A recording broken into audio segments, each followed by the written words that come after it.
Jadi berapa ada kendalanya selama ini?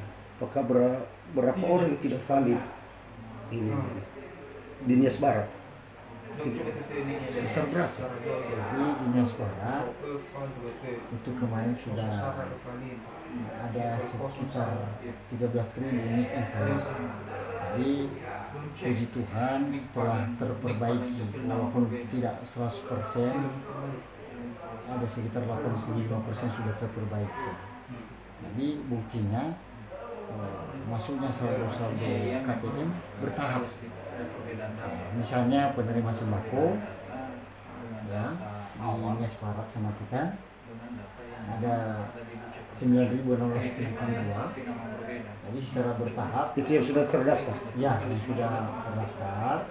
Jadi secara bertahap masuk saldo mereka 8.200-an ya. Dan tinggal 1.000 lagi. Oh, tinggal 1.000 lagi. 1.000 lagi.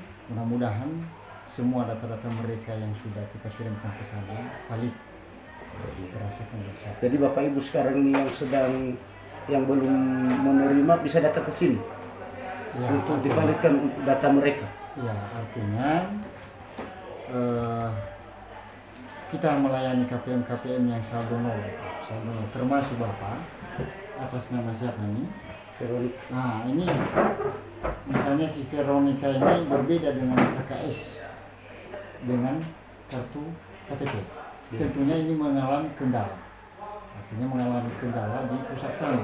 Nah, dengan patokan Kemensos dengan NIK dan nama ini, maka sudah jelas tidak sesuai, Ya, tidak sinkron. Nah, tentunya secara bertahap akan keluar nanti ini di data bayar ke depan, karena di pusat sana bukan hanya satu kabupaten yang mereka layani.